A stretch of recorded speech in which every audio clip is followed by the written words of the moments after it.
Aujourd'hui, je vais te raconter une histoire inspirante, celle de Lou, une jeune fille de entre 12 et 15 ans qui a décidé de se lancer dans l'entrepreneuriat. Lou confectionne des masques en tissu fait main qu'elle vend sur une boutique en ligne. Ce projet est bien sûr supervisé par un adulte, sa maman Émilie, qui est bien plus qu'un simple passe-temps. C'est une aventure pleine d'enseignements pour elle et peut-être pour toi aussi. Alors installe-toi confortablement et plonge avec moi dans cette histoire inspirante. Je m'appelle Elodie et ici, je vais t'aider à reprendre le contrôle de ton argent pour en faire un levier au service de ta liberté et de tes projets. Si tu veux mieux gérer ton budget, optimiser ton entreprise ou comprendre comment l'économie impacte tes finances, tu es au bon endroit. Ingénieur de formation, master en administration des entreprises et master banque, j'ai vécu mille et une vies.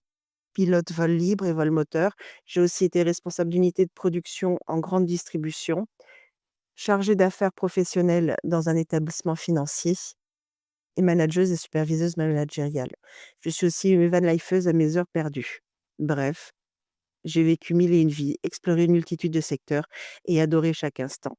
Ce que j'aime par-dessus tout, raconter des histoires. Le storytelling, en fait, c'est ma manière à moi de rendre l'argent accessible et concret, en tissant des parallèles entre les finances et des expériences bien réelles, comme un vol en avion de tourisme, en planeur, la gestion d'un commerce de proximité, d'une exploitation agricole ou même les imprévus en road trip en van. Mon objectif, vulgariser, imager et te montrer que l'argent bien utilisé peut devenir ton meilleur copilote dans la réalisation de tes projets.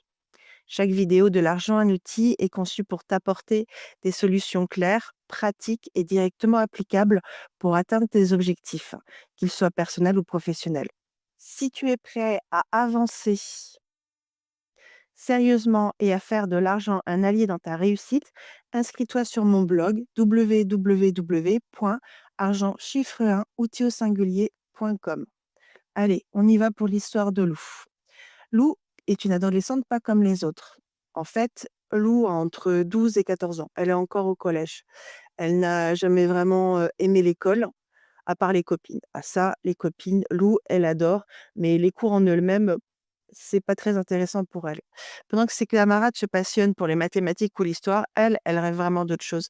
Ce qui l'anime, c'est la créativité, c'est le fait de faire de ses propres mains, de fabriquer des choses. Elle adore bricoler, dessiner et surtout coudre et peindre. Cette passion, elle la doit à sa grand-mère, la nonina. Lors d'un après-midi passé ensemble, la Donina lui a appris les bases de la couture. Comment filer une aiguille, couper un patron, choisir un tissu. Lou a tout absorbé comme une éponge. Et très vite, elle s'est révélée être une petite prodige. Là où beaucoup auraient abandonné après quelques ratés, Lou a persisté. Elle a commencé par coudre des coussins, puis des petits sacs pour ses copines. Mais son projet le plus ambitieux a vu un jour récemment confectionner des masques en tissu. En fait, c'est une passion qui devient un projet concret. Au départ, en fait, c'était juste pour la famille et pour les copines. Les masques que Lou aime customiser, personnaliser, c'est une base en plastique très, très fin sur lesquelles elle vient personnaliser des images d'animaux. En fait, c'est des masques inspirés du Japon. Ils cachent la moitié haute du visage et grosso modo sont utilisés pour le cosplay, pour le déguisement. Et comme Lou a beaucoup de créativité avec un sens inné aussi pour le business, parce qu'elle aime acheter pas mal de choses, notamment des mangas. C'est vraiment l'univers japonisant qui l'intéresse. Du coup, Lou a eu envie d'aller plus loin. Elle a commencé à imaginer des modèles uniques, avec des masques avec des étoiles, des motifs, des piercings aux oreilles des animaux et des imprimés rigolos. Elle a même téléchargé une application sur sa tablette pour commencer à les dessiner, puis les montrer à ses copines et après les concrétiser dans sa chambre qui finalement est devenue son atelier. Il y a plus de choses par terre sur une bâche de protection de la moquette. Et puis un jour, elle a eu une idée qui allait tout changer. Pendant qu'elle montrait ses créations sur TikTok, ses abonnés ont commencé à lui poser des questions. Où est-ce qu'on peut acheter tes masques? Lou, tu devrais ouvrir une boutique en ligne. Et voilà comment tout a commencé. Lou a décidé de se lancer dans l'entrepreneuriat. Après, il y a eu une étape essentielle. Lou est plutôt une adolescente comme les autres, c'est-à-dire ses parents, c'est bien, sans les parents, c'est mieux. Donc elle a vraiment sa bulle, son intimité dans sa chambre et là, en fait, elle a fait le pas d'en parler, à un adulte autour d'elle qui lui a dit: «Mais parle-en ouvertement à ta maman, à Émilie, elle va t'aider». Lou alors, pleine d'énergie et de créativité, en a parlé à sa mère. Lou n'est qu'une adolescente, n'est qu'une collégienne et comme tu t'en doutes, entreprendre à cet âge-là n'est pas si simple. C'est déjà compliqué pour un adulte qui n'est pas entouré d'entrepreneurs, mais là, il y a plein de choses que Lou ne savait pas et heureusement, Lou peut compter sur sa maman Émilie. Quand Lou lui a parlé de son idée, Émilie a tout de suite vu le potentiel, mais en tant que maman, elle lui a posé des limites. Elle lui a dit: «C'est super comme idée, Lou, mais tu ne peux pas laisser tomber tes études. Si tu veux te lancer, ce sera en parallèle de l'école». Émilie savait que ce projet pourrait être une autre opportunité incroyable pour Lou, à condition qu'il soit bien cadré. Ensemble, elles ont donc décidé de structurer cette aventure pour que Lou puisse apprendre tout en s'amusant. TikTok est ainsi devenu un allié inattendu. En fait, Émilie expliquait à Lou que c'était une stratégie de promotion accessible et impactante. Dans le monde d'aujourd'hui, les réseaux sociaux jouent un rôle clé pour les entrepreneurs, même les plus jeunes, et Lou l'a bien compris. Parce qu'à 13 ans, elle n'a pas les moyens de se payer des campagnes publicitaires coûteuses, ni l'expérience pour gérer des stratégies marketing complexes, ni pour ouvrir une boutique d'ailleurs, puisqu'elle a ses études. Mais elle a un outil gratuit, puissant, qui correspond parfaitement à son âge, TikTok. Sur cette plateforme, Lou a trouvé une manière originale et efficace de faire connaître ses créations. En fait, elle a commencé à montrer en coulisses ce qu'elle faisait. C'était sa première étape. Ça lui a permis de montrer le côté authentique et captivant. Lou sait que les gens n'achètent pas juste un produit, qu'ils achètent une histoire. Elle l'a compris en voyant Émilie développer son business en ligne et surtout entendre parler ses deux parents de tout ce qui était storytelling, descriptif produit et l'amélioration que cela demande.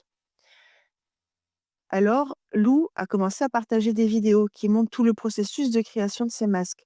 Le choix des tissus, le choix de la peinture, un moment souvent spontané où elle montre ses préférences pour les couleurs vives et les motifs amusants. La découpe et le collage, une technique qui permet en fait d'un petit masque quasiment à plat de faire vraiment un volume, comme de faire la gueule d'un renard ou la gueule d'un loup. Pour elle, c'est vraiment une étape clé qu'elle accompagne de petits commentaires drôles ou d'astuces. La peinture et la couture, parfois rapides, parfois chaotiques, a des ratés qu'elle n'hésite pas à montrer en riant. Pourquoi ça marche? Bah, parce que les abonnés se sentent connectés à Lou, en fait. Ils la voient travailler, progresser et rester humaine. C'est ce qui la rend immédiatement attachante. La deuxième étape que Lou a suivie, c'est de jouer avec les tendances TikTok. C'était un levier de visibilité pour elle. TikTok, en fait, est vraiment une plateforme basée sur les tendances. Lou a rapidement compris qu'en utilisant des musiques populaires et des hashtags spécifiques, elle pouvait attirer plus d'audience. Voici quelques exemples. Elle filme une vidéo et en accéléré de la création d'un masque en utilisant une musique entraînante. Elle participe aussi à des défis créatifs, comme celui de personnaliser un objet en 60 secondes. Et elle utilise des hashtags comme /fait main ou /création unique ou encore /jeune entrepreneur pour apparaître dans les recherches. En surfant sur ces tendances, en fait, Lou ne fait que suivre la vague. Donc du coup, elle s'intègre dans une communauté plus large de créateurs. Sa troisième étape, ça a été d'engager sa communauté avec des interactions directes. En fait, une des grandes forces de Lou, c'est son authenticité et le fait qu'elle aime discuter. Elle ne se contente pas de poster des vidéos, elle s'engage aussi avec sa communauté. Quand quelqu'un laisse un commentaire, Lou prend le temps d'y répondre. Voici ce qu'elle fait régulièrement. Elle remercie ses abonnés pour leur retour et leur encouragement. Elle demande leur avis pour certains de ses modèles. Quelle couleur devrais-je utiliser pour mon prochain masque? ou simplement elle poste des, images qu'elle a fait sur, son logiciel pour, demander à sa communauté, parmi les 3 masques, lequel il préférait qu'elle concrétise. Elle crée aussi des vidéos dédiées en répondant directement aux questions posées dans les commentaires. Le résultat, les abonnés se sentent valorisés et impliqués. Et ils n'ont pas seulement l'impression d'être le spectateur, mais aussi des participants actifs dans l'aventure de Lou. Émilie, dans ce contexte-là, depuis les étapes 1, 2 et 3, a quand même mis certaines barrières, un certain cadre à Lou. Elle lui a dit: «N'expose pas ton visage et ne parle pas de ta vie personnelle. C'est vraiment à titre professionnel et il faut que tu ne répondes pas aux interactions entre 20 h et 8 h du matin. Il faut vraiment que ta santé soit prioritaire et que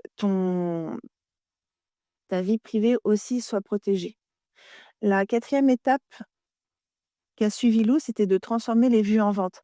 En fait, avoir des vues sur TikTok, c'est bien, mais le moment où Lou transforme cette visibilité en client, c'est mieux pour elle. Elle vise aussi d'avoir de l'argent de poche. Avec l'aide d'Émilie, elle a mis en place un processus simple et efficace. Elle a fait des appels à l'action clairs. À la fin de chaque vidéo, Lou invite ses abonnés à visiter sa boutique en ligne, qu'elle vient juste d'ouvrir. Elle utilise des phrases simples et directes comme: «Si tu veux porter l'un de mes masques, le lien est dans ma bio». Promotion limitée dans le temps. Lou propose aussi régulièrement des offres spéciales, comme une réduction pour les 10 premières commandes. Cela crée un sentiment d'urgence chez les abonnés. Elle a aussi partagé ses retours clients. Lorsque ses clients reçoivent leur masque et laissent des avis positifs, Lou en fait une vidéo qu'elle met en avant en fait. Cela renforce la confiance potentielle de ses acheteurs. Et bien sûr, elle a utilisé le bouche à oreille numérique. L'une des forces de TikTok, c'est sa capacité à créer du contenu viral. Quand un abonné achète un masque, il est souvent fier de montrer sa nouvelle acquisition, tout simplement. C'est vraiment le plaisir d'être en lien avec la créatrice. Émilie a dit à Lou que TikTok était une vraie mine d'or. Avec un peu de créativité, beaucoup d'authenticité et aussi beaucoup de patience, Lou a réussi à transformer un simple hobby en une activité qui attire de vrais clients. Et tout ça sans dépenser un seul euro en publicité. Elle a dépensé son argent de poche pour créer un stock de masques et d'outils dont elle a besoin. Mais maintenant, elle peut se dégager un peu d'argent de poche tous les trimestres. Ce que cette stratégie nous apprend de l'histoire de Lou, c'est que en fait, Lou sur TikTok prouve qu'il n'est pas nécessaire d'avoir un budget marketing colossal pour promouvoir ses créations. Avec de la régularité, de l'authenticité et une bonne dose d'écoute envers sa communauté, il est possible de transformer une passion en un projet visible et rentable. Bien sûr, Lou a eu la chance de suivre les conseils et les enseignements d'Émilie, qui a déjà un business en ligne et qui connaît le web marketing, notamment les descriptifs produits et les interactions sociales et le call to action. Et toi, pourrais-tu utiliser les réseaux sociaux pour faire connaître l'une de tes passions ou idées? Dis-le moi, je suis curieuse d'avoir ton avis. Dans cette histoire, je t'ai d'abord parlé de la face visible de l'iceberg. Le fait que Lou s'est formée via des tutos YouTube pour apprendre à confectionner des masques et aussi l'aspect réseau social, en fait, l'aspect qu'elle montre. Mais il y a une face cachée de l'iceberg, c'est vraiment les premiers résultats, les premiers apprentissages. Organiser son temps, Lou consacre ses soirées à ses devoirs et ses week-ends à la couture et le mercredi après-midi, quand elle n'est pas au collège. En fait, c'est une organisation bien pensée pour réussir entre école et apprentissage de l'entrepreneuriat. Lou, en effet, est une adolescente pleine d'énergie et d'ambition, mais entreprendre à tout âge, en suivant ses cours, est un véritable défi, ou en ayant un travail salarié quand on prend quelqu'un qui a 25, 45 ou 50 ans. Sa maman Émilie le sait bien. Elle a donc été aider Lou à structurer son emploi du temps pour éviter que Lou se sente débordée en fait et pour lui permettre aussi de vraiment avoir un équilibre entre sa vie future, le collège, le lycée, ses études et ses besoins immédiats d'entreprendre. ce qui lui permet en même temps de se créer une expérience professionnelle.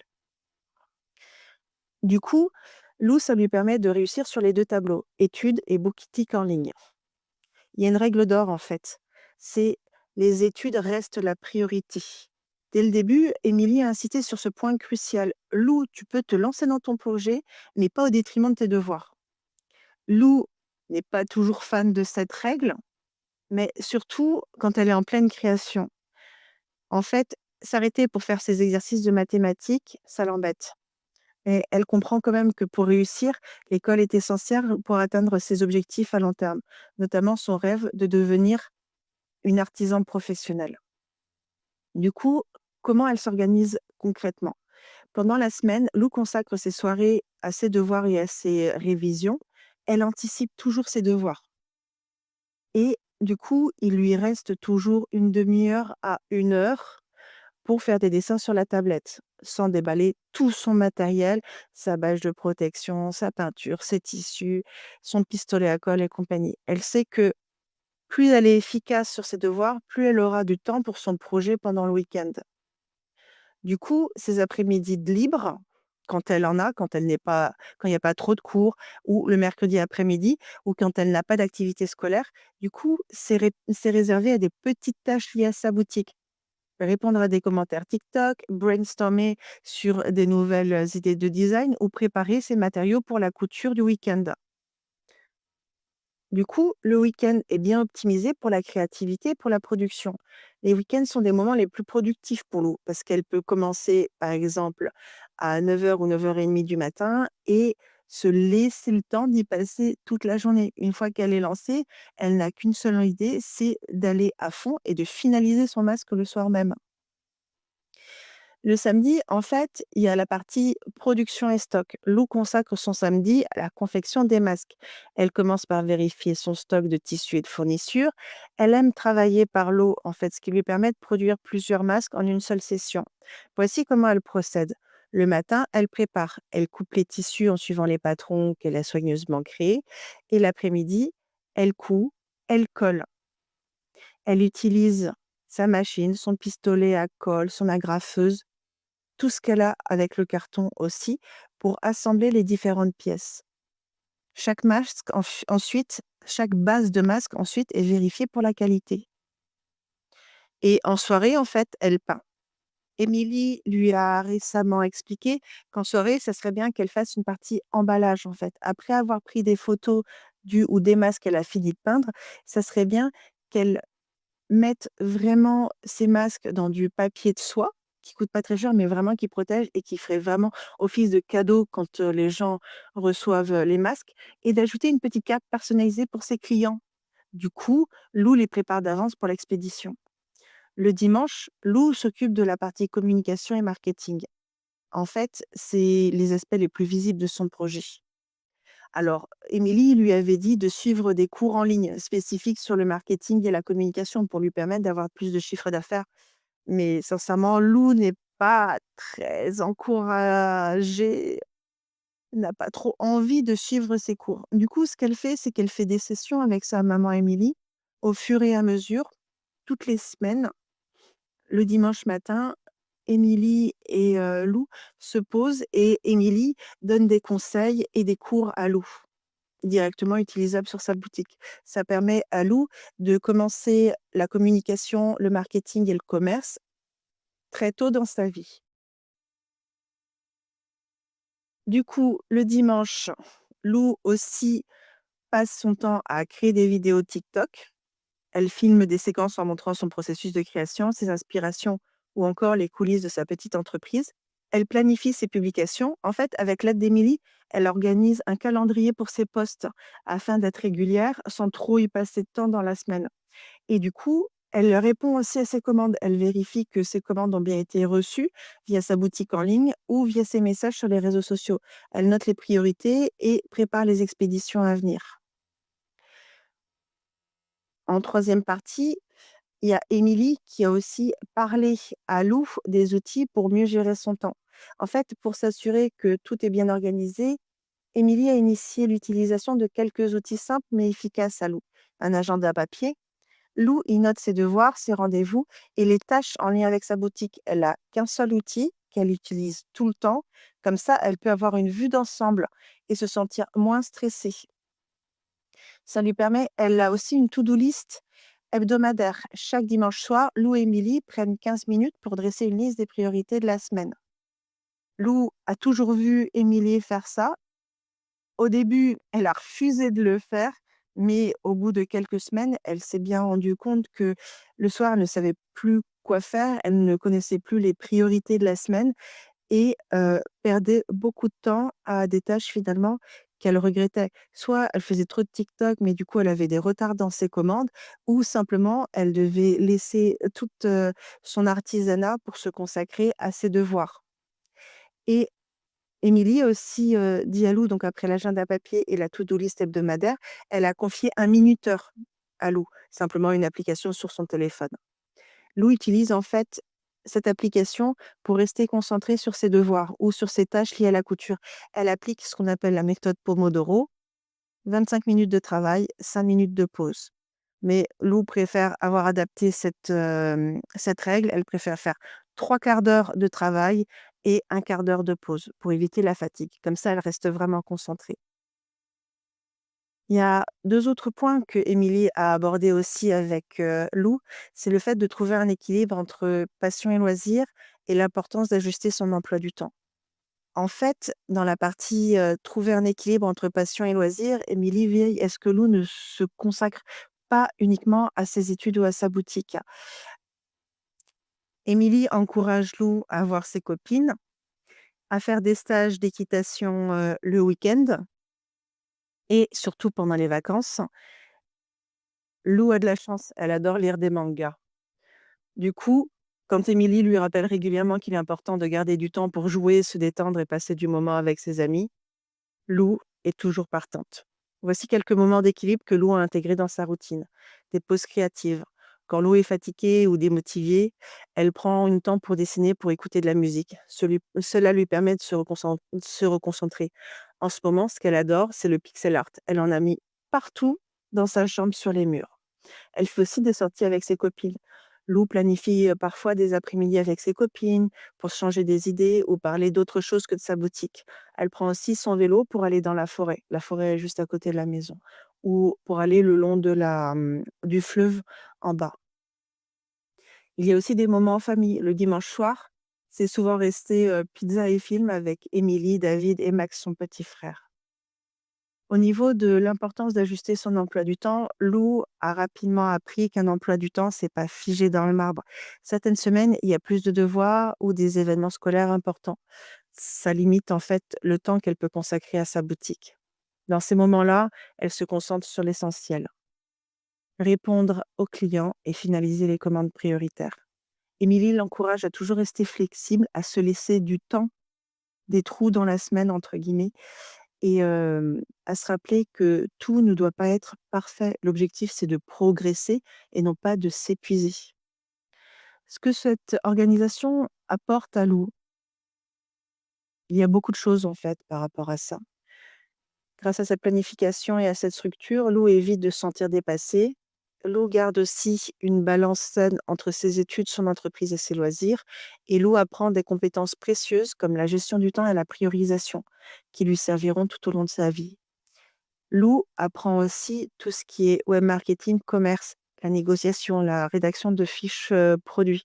Elle qui n'était pas très intéressée par le français, du coup, elle s'y est mise. Parce que c'est difficile pour des clients d'acheter quand le descriptif est bourré de fautes d'orthographe.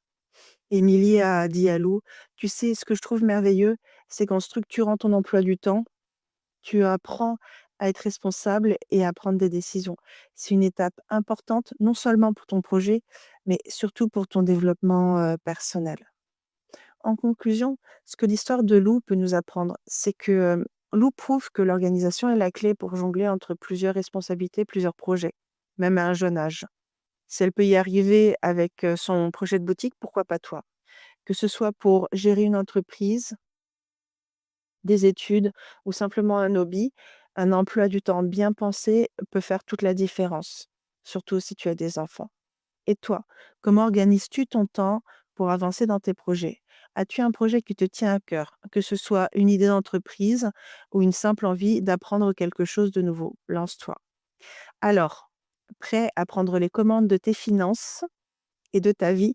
Voici 3 actions simples que tu peux mettre en place dès aujourd'hui. 1, t'abonner à cette chaîne pour ne rien manquer des prochaines vidéos inspirantes et pratiques. 2, liker cette vidéo si elle t'a parlé et surtout la partager avec quelqu'un qui pourrait en bénéficier. 3, inscris-toi sur mon blog pour aller plus loin et transformer tes finances personnelles et professionnelles en un véritable outil au service de ta vie. L'adresse est www.argentchiffre1outil.com. Souviens-toi, l'argent n'est ni bon ni mauvais, c'est un outil, un allié puissant pour ceux qui savent s'en servir. Et toi, que vas-tu faire avec ton argent? Dis-le moi dans les commentaires.